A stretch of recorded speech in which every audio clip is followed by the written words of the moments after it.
netizen. Selamat siang semuanya. Semoga teman-teman yang di rumah selalu diberi kesehatan dan tetap menerapkan protokol 3M ya, yaitu menjaga jarak, memakai masker, dan mencuci tangan. Selamat datang kembali di acara podcast Pojok Asa part 2 kami. Karena sebentar lagi ada hari peringatan peristiwa Isra Mi'raj, maka dari itu tema podcast kita kali ini adalah menilik kembali peristiwa Isra Mi'raj. Di sini saya sudah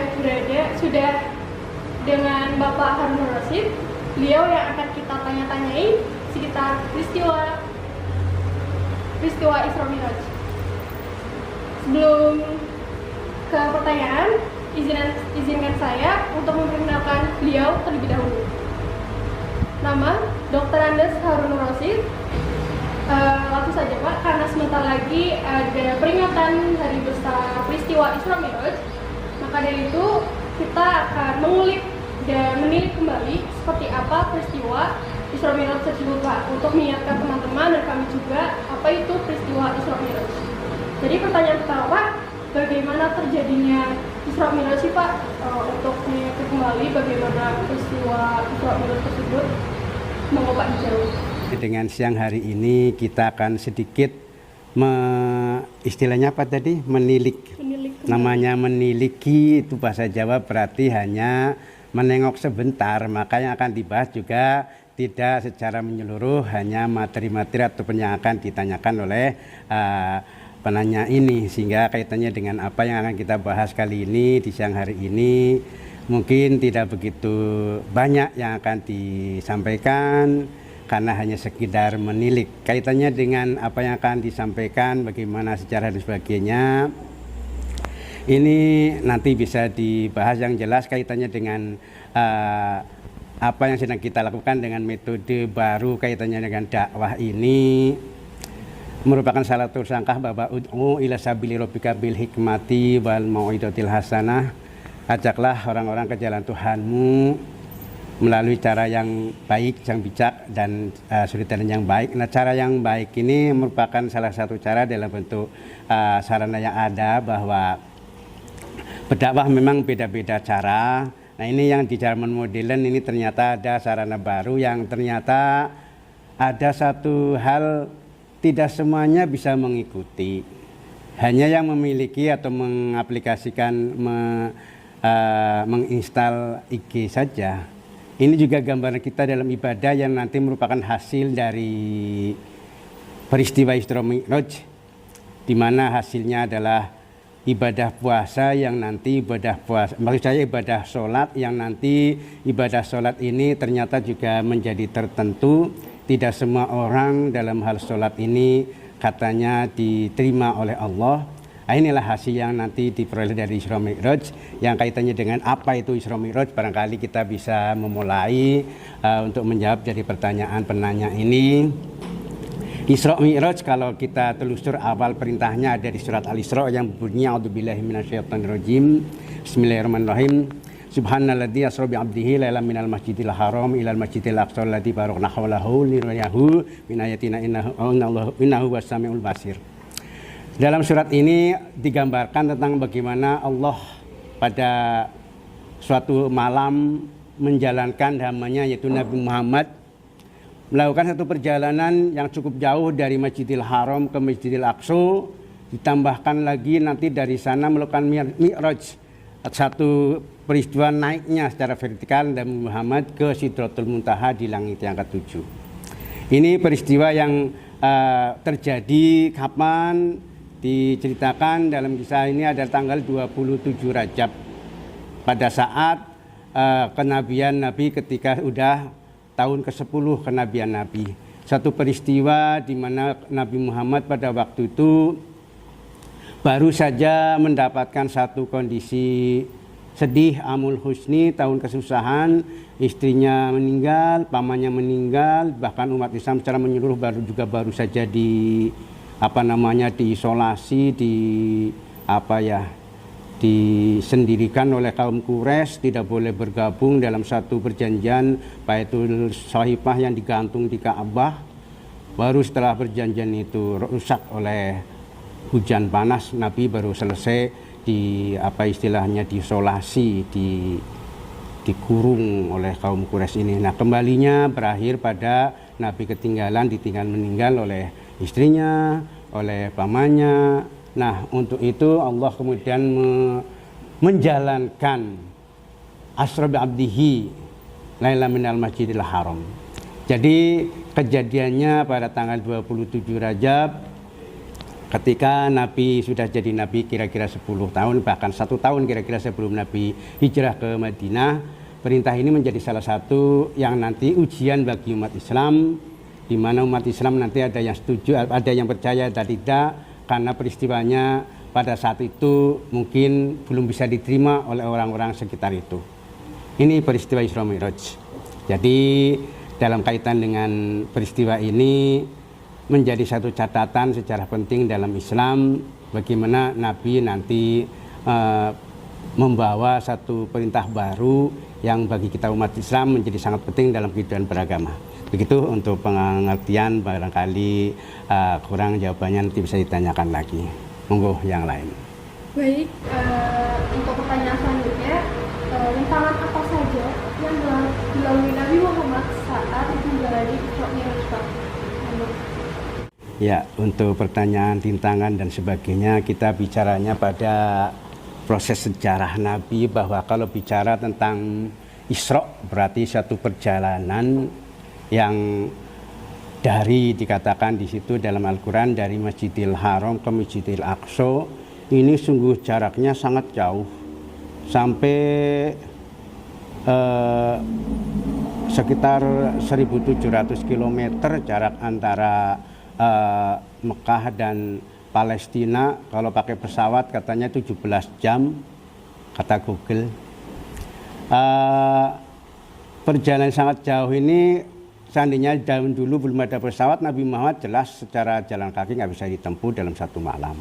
Ditambah lagi dengan melakukan satu mi'raj yang menempuh dimensi ruang dari dunia ke alam langit ke-7, yang pengertian langit saja menjadi satu hal yang perlu dipahami lagi, karena secara ilmu fisika kita akan menjadi terbentur dengan batasan-batasan langit yang 7 ini belum kita pahami. Artinya dalam hal Nabi Muhammad ketika Isra Mi'raj ini ternyata jelas jarak menjadikan satu hal yang tidak sembarang orang bisa melakukan, sehingga untuk bisa melaksanakan seperti itu Nabi Muhammad jauh hari ketika masih kecil dikisahkan pernah ketika sedang mengembala angon kambing, ada malaikat Jibril katakanlah, itu melakukan satu operasi membelah dada Nabi, dan dari kejadian itu menjadi satu persiapan bahwa Nabi Muhammad ternyata sudah dipersiapkan jauh hari akan jadi Nabi dan melakukan satu perjalanan menghadap Allah di Sidratul Muntaha. Kendala-kendala ketika itu ya jelas karena Nabi Muhammad dikisahkan ketika dalam perjalanan menuju ke Masjidil Aqsa, dikatakan dalam riwayat dikejar oleh jin ifritnya akan membakarnya, sehingga malaikat Jibril mengatakan bacalah surat ayat kursi, seketika ifrit ini pun terbakar. Dan perjalanan yang ditempuh nanti menuju Sidratul Muntaha dikisahkan nanti akan ada satu semacam nego. Di situ Nabi Muhammad sami'na wa ata'na, tapi Nabi karena ketemu dengan Nabi yang lain ada semacam usulan, sehingga perintah yang tadi 50 rakaat menjadi berakhir pada 5 waktu, yang itu subuh, duhur, asar, maghrib, isya.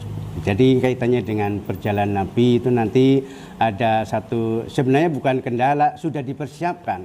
Masalah di perjalanan kemudian juga ada solusinya, kemudian juga ada penggambaran-penggambaran yang nanti menjadi satu tantangan bagi Nabi. Nabi katanya juga disuruh memilih apa minuman, apakah susu, minuman keras atau bahan apa, itu akan menjadikan satu tantangan yang berakhir pada kita di sini juga mendapatkan berkah dari Nabi memilih. Misalkan Nabi memilih air putih, bisa jadi Allah memberikan air putih yang banyak berupa banjir kelelep kita ini. Nabi memilih susu, ternyata mendapatkan banyak rezeki dengan datangnya sapi-sapi yang banyak dan sebagainya. Pilihan Nabi menjadikan pilihan yang menguntungkan kita semua sebagai umatnya. Barangkali ada lanjutannya, silakan. Baik, Pak. Untuk pertanyaan selanjutnya, bagaimana sih Pak respon orang-orang kafir dengan peristiwa tersebut? Ya, Nabi Muhammad ketika Isra Mi'raj situasinya masih berada di Makkah. Tahun-tahun sekitar Nabi nanti 13 tahun di Mekah, berarti sekitar 3 tahun lagi akan hijrah. Tahun ke-10 ini tahun di mana Nabi Muhammad bisa dikatakan tidak ada tanggapan. Bahkan ketika dakwah paling hanya dapat ashabikunal awalun berapa orang, itu sahabat Nabi hanya 7 orang. Artinya apapun bentuknya, apapun yang disampaikan Nabi sudah jelas tidak mendapatkan respon yang baik. Bahkan puncak dari mereka tidak menerima Nabi karena Nabi berusaha menyebarkan agama yang ditentang oleh mereka, Nabi akan dibunuh. Sehingga peristiwa Isra Mi'raj ini secara umum di Mekah kaum Quraisy ya tidak ada yang menerima, tidak ada yang mempercayai. Bahkan di kalangan umat Islam sendiri juga, bahkan secara nalar saja kita ilmu fisika mungkin belum bisa mendetail secara detail merinci bagaimana pengertian langit ketujuh dan sebagainya, sebab pemahaman ini berhubungan dengan keimanan. Walaupun kita mungkin secara ilmiah akan bisa mencoba menganalogikan di mana langit misalkan dan sebagainya ada di stratosfer, ionosfer dan sebagainya, tapi tidak bisa misalkan langit pertama di bumi, langit kedua planet Mars, langit kedua Pluto, nanti tujuh planet ini pas sekali misalkan. Kalau begitu nanti Sidratul Muntaha di planet Pluto, tidak bisa itu. Jadi pemahaman tentang Isra Mi'raj dan tanggapan masyarakat secara umum sampai sekarang saja kalau kita berbicara secara nalar fisika dan sebagainya belum sampai. Kita hanya dalam unsur keimanan untuk bisa menerima itu.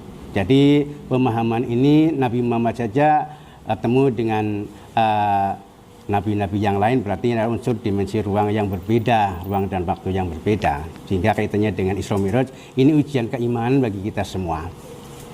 Jadi kaitannya dengan bagaimana tanggapan orang-orang pada waktu itu, tidak usah Isra Mi'raj, peristiwa apapun, apa yang disampaikan oleh Nabi di masa itu adalah masa penolakan yang nanti akhirnya Nabi kemudian hijrah karena memang tidak bisa diterima dakwahnya di kota Mekah ini. Jadi kaitannya dengan peristiwa Isra Mi'raj ya tidak ada yang mempercayai, tapi ada bukti-bukti yang menjadikan sebagian orang Islam juga mengimani, mempercayai. Salah satunya sahabat Nabi Abu Bakar Siddiq yang mendapat giliran atau sebutan dari Abu Bakar Siddiq ya karena mempercayai Nabi itu. Jadi Isra Mi'raj sampai sekarang ini menjadi satu ujian keimanan, dan yang jelas hasil atau hikmah dari itu adalah kita yang telah menerima perintah Nabi berupa sholat.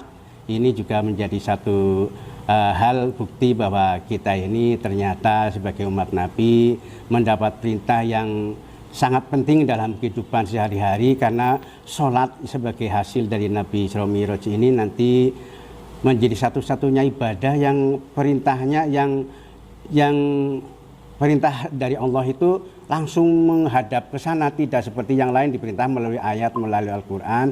Kalau ini Nabi menghadap, menjemput sholat itu, sehingga Nabi melakukan perjalanan sangat jauh yang pakai jarak yang tentunya adalah kecepatannya bukan lagi kayak naik motor berapa kilometer per jam, ini adalah sudah kecepatan suara, sehingga Nabi persiapan untuk ke sana itu.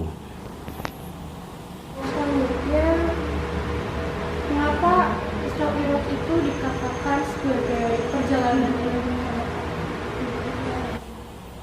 ya, Isra Mi'raj. Isra itu kan bahasa Arab, artinya Nabi Muhammad itu sebenarnya di situ dalam kaitannya dengan kalimat ini berarti dijalankan, bukan Nabi melakukan. Jadi kenapa Nabi itu pasif di situ, berarti Allah lah yang menjalankan. Karena secara pribadi manusia melakukan perjalanan itu nggak mungkin. Jadi misalkan saya naik pesawat, apakah saya melakukan itu? Saya pasif. Yang membawa saya adalah pesawat itu ke tempat lain. Artinya di sini adalah Nabi juga dibawa oleh kendaraan buruk atau kilat, kecepatannya bisa 3.000 km per detik. Itu kecepatan buruk, kecepatan cahaya 300.000 km, berarti satu tes begitu jauh sekali. Nah, ini dalam satu malam dengan kecepatan yang sangat cepat ini menjadikan Nabi Muhammad bisa melakukan perjalanan sangat jauh. Jadi Nabi Muhammad di sini dalam posisi Allah menjalankan. Jadi subhanalladzi asra bi 'abdihi lailam. Jadi Nabi Muhammadnya yang diam saja, nanti akan diperjalankan oleh Allah menembus dari Masjidil Haram ke Masjidil Aqsa, bahkan nanti naik lagi ke Sidratul Muntaha. Di sini berarti bukan Nabi yang melakukan, tapi Allah lah yang menjalankan, sehingga Nabi Muhammad dalam posisi dibawa oleh Allah untuk menghadapnya, begitu. Seperti yang Bapak bilang tentang bagaimana peristiwa Isra Mi'raj terjadi tadi, tangannya, dan bagaimana respon orang-orang kafirnya, untuk hikmahnya sendiri, untuk hikmah Isra Mi'raj untuk masa sekarang tuh apa ya Pak? Ya, inilah yang poin yang harus dipahami, yang harus dilaksanakan, sebab dalam kehidupan kita ini oleh-oleh Nabi Isra Mi'raj ternyata belum dilaksanakan secara maksimal. Artinya bahwa Nabi pulang dari Isra Mi'raj mendapat perintah sholat. Sholat ini ternyata banyak di antara kita belum melakukan sebagaimana dikatakan oleh Al-Quran sendiri, bahwa dalam qad afahal mu'minun alladzina hum sholatihim khashi'un. Sungguh beruntung, sungguh menang orang yang beriman yang sholatnya itu khusyuk. Artinya oleh-oleh Nabi berupa sholat ini belum menjadikan satu hal yang menang bagi orang yang menerima perintah sholat ini. Kenapa?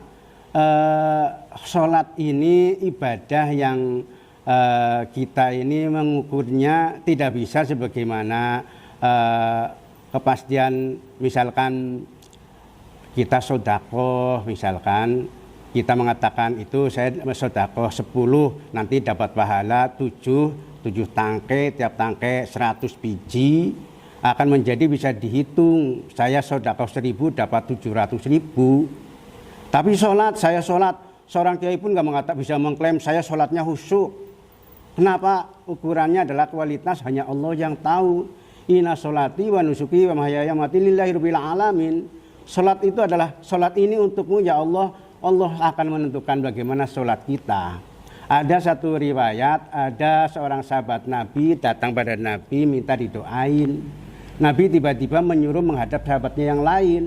Nah, dia heran kenapa saya disuruh menghadap sahabat yang lain, padahal saya minta didoain oleh Nabi. Dia bertanya sepanjang perjalanan, kehebatannya apa orang ini sampai disuruh minta doa pada dia.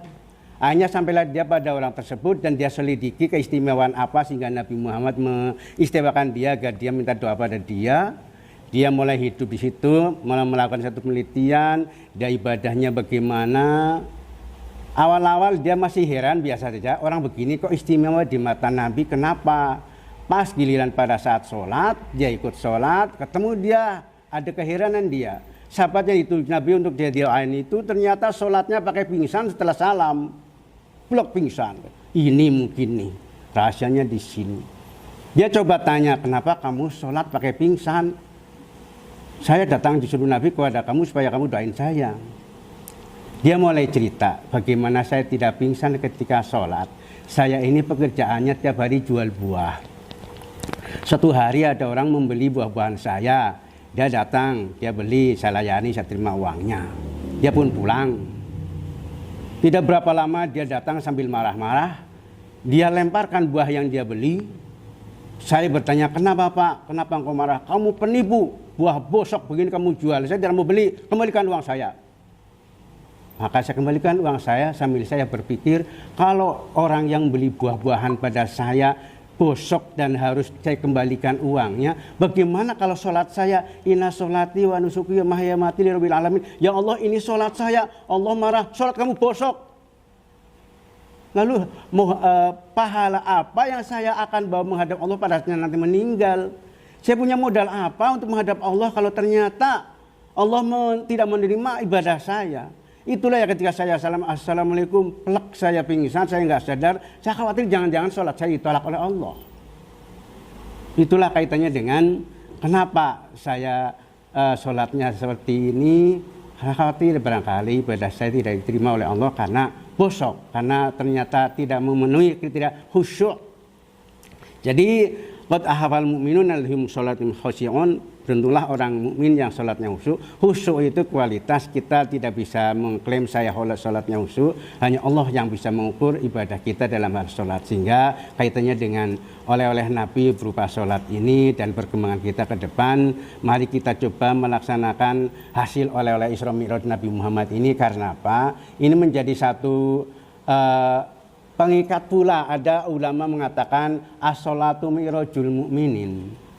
Sholat ini mi'rajnya mu'minin. Orang Islam itu ternyata bisa mi'raj juga menghadap Allah. Bukan cuma Nabi. Nabi Isra Mi'raj, kita juga bisa mi'raj menghadap Allah melalui sholat. Bahkan Allah menegaskan bainahu wa bainal kiblat wa innahu bainal. Allah itu ada di antara orang yang sholat dan kiblat. Artinya ketika kita sholat itu kita ada di antara penghubung untuk mendapat Allah, sehingga Allah kita bisa mi'raj menghadap Allah. Ini kaitannya dengan sholat, ternyata bisa menjadikan kita bertemu dengan Allah. Hanya saja kembali kepada sebagaimana hari ini tidak semua orang bisa mengikuti tayangan di IG ini. Karena apa? Ya karena memang salurannya dipakai beda-beda, sehingga istilah ini dalam hal fisika barangkali ada istilah resonansi. Tidak sembarang frekuensi bisa menerima, hanya yang sama saja, hanya yang pakai IG saja yang bisa menerima. Tapi kalau disalurkan ke radio yang lain dengan frekuensi yang sama, mungkin bisa juga akan ada tayangan yang bisa diterima. Sama dengan hari ini kita sholat, ternyata ada frekuensi ilahiyah, resonansi frekuensi ilahiyah yang ternyata tidak bisa kita terima karena kita belum berada pada posisi frekuensi yang sama. Sama dengan kita sekarang ini setelah oleh-oleh dari ibadah Isra Mi'raj ini, kedepannya memberikan pendidikan pada kita bahwa dibutuhkan satu kondisi untuk mendunia, untuk masuk ke dalam dunia yang sama agar kita bisa menerima petunjuk Allah yang setiap hari sebenarnya ada. Hari ini di ruangan ini dimanapun mungkin ada gelombang yang sedang bergetar dari satu stasiun radio ataupun apa. Kenapa kita tidak mendengar? Karena kita tidak memiliki alat receiver atau penerima, sehingga kita tidak bisa menyetel suara dari stasiun yang kita pilih itu. Ataupun kita punya pesawatnya ternyata frekuensinya beda, di sana FM, di sini AM misalkan. Nah, sekarang ini kan ternyata kita ingin menghadap Allah. Innallaha yuhibbul mutatahhirin. Kita sendiri ternyata kotor, Allah suka yang suci. Ya bagaimana bisa petunjuk Allah kita terima karena kita tidak sefrekuensi. Maka perlu adanya meresonansi pada frekuensi ilahiyah, barangkali seperti itu istilahnya, agar kita bisa menerima petunjuk Allah. Kita berdoa tiap hari, ya Allah berilah saya begini itu dan sebagainya. Allah sudah memberi, tapi kita sendiri nggak bisa menerima petunjuk Allah itu. Kita sholatnya khosyi'un, kita ternyata sholatnya adalah ternyata wailun, ternyata kita sholatnya tidak khusyuk misalkan. Jadi kaitannya dengan kita mencoba mendunia, memasuki frekuensi ilahiyah, memasuki satu kondisi yang sama, maka tubuh kita, maka jiwa kita kedepannya mari kita coba agar oleh-oleh dari Nabi ini bisa kita jalankan as-sholatu imaduddin, as-sholatu tanha 'anil fahsya wal munkar. Ada orang rajin sholat ternyata masih juga pada kemungkaran, berarti dia belum dalam frekuensi yang benar, karena sholatnya itu mestinya adalah merubah jati dirinya, merubah sikapnya, nafsunya menjadi dalam kebenaran. Jadi ke depan yang penting adalah oleh-oleh dari Nabi ini sejauh mana. Yang penting lagi adalah bahwa bainal abdi wal kufri fitarki sholat. Bedanya antara hambaku dan orang kafir dalam masalah meninggalkan sholat. Orang sholat Islam, tidak sholat kafir. Jadi ke depan Isra Mi'raj dan hasilnya menjadi tolak ukur kita di dunia ini termasuk yang mana. Yang rajin sholat saja belum tentu sholat yang diterima, karena Allah memilah-milah, karena ternyata kita ibadahnya yang tidak khusyuk dan sebagainya. Jadi mari ke depan ketika kita sudah menilik sedikit tentang peristiwa Isra Mi'raj ini, kita ambil hikmahnya agar ke depan bisa menjadi satu pembenahan diri kita. Membenahi ibadah kita, khususnya adalah sekarang ini kita sedang dalam musibah wabah corona. Kita ternyata disuruh untuk bersikap jaga diri, jaga kesehatan, kita hidup seenaknya. Ini akan menjadikan hal berhentinya kapan kita ternyata tidak bisa kepastian. Yang utama lagi kaitannya dengan sekarang ini kita sedang ada upaya ke sana, akan ada vaksinasi, mudah-mudahan akan segera dilaksanakan. Dan yang utama lagi adalah bahwa ibarat topeng monyet. Topeng monyet dikisahkan misalkan tiba-tiba monyetnya lepas. Orang sibuk menutup pintu, orang sibuk mencari pentungan biar monyetnya nggak menggigit. Lupa mereka pemilik topeng monyetnya nggak dihubungi. Coba kalau datang kepada tukang monyetnya, bilang tuh monyetnya lepas, segera diikat. Barangkali secepat itu pula orang tidak perlu lagi menutup pintu dan sebagainya. Tidak perlu lagi bawa pentungan mengusir kera yang lepas. Kemarin di desa saya ada kera lepas digutuk rame-rame. Ini contoh, ternyata lupa pada memanggil pemilik topeng monyetnya. Begitu topeng monyetnya dipanggil, keratnya bisa ditarik. Ini sama dengan analogi pada corona ini. Kita sibuk dengan pakai masker dan sebagainya, itu tidak salah, bagus sebagai upaya ikhtiar. Kita sibuk pula dengan melakukan hal-hal kesehatan dan sebagainya, itu boleh sebagai ikhtiar. Tapi yang lebih utama juga jangan lupa kita doa pada Allah, ya Allah tolong tarik corona ini, hilangkan wabah musibah ini. Kalau Allah menghendaki selesailah tahun ini. Bagaimana supaya kita bisa dikabulkan? Ya kita doa. Masalahnya doa kita tadi ibarat sholatnya bosok. Bagaimana Allah mendengar doa kita? Bagaimana kita bisa menerima petunjuk Allah? Kita frekuensinya beda. Resonansi dari Allah ternyata bisa kita terima, sehingga petunjuknya nggak bisa kita jalankan. Jadi mari ibadah sholat yang sedang kita jalankan sekarang ini, yang menjadi oleh-oleh dari Isra Mi'raj, kita kembalikan, kita benahi lagi agar ke depan, khususnya adalah dalam situasi sekarang ini ada corona, menjadi sarana untuk kita mi'raj menghadap Allah, meminta untuk menghentikan corona yang sedang menjadi wabah dunia ini. Jadi hikmah dari Isra Mi'raj ini adalah berupa ibadah sholat yang bisa menjadi satu solusi bagi kehidupan kita di kemudian hari, karena sholat menjadi satu hal yang penting bagi umat Islam sebagai bidang agama. Baik Pak, untuk pertanyaan yang habis, terima kasih untuk pelajaran yang Bapak berikan. Semoga pelajaran yang Bapak berikan mengingatkan kami semua, teman-teman muslimah semua, untuk pentingnya apa itu peristiwa Isra Mi'raj. Untuk sobat teman Smitizen yang ada di rumah, semoga tetap sehat selalu dan tetap menerapkan protokol 3M, yaitu menjaga jarak, memakai masker, dan mencuci tangan.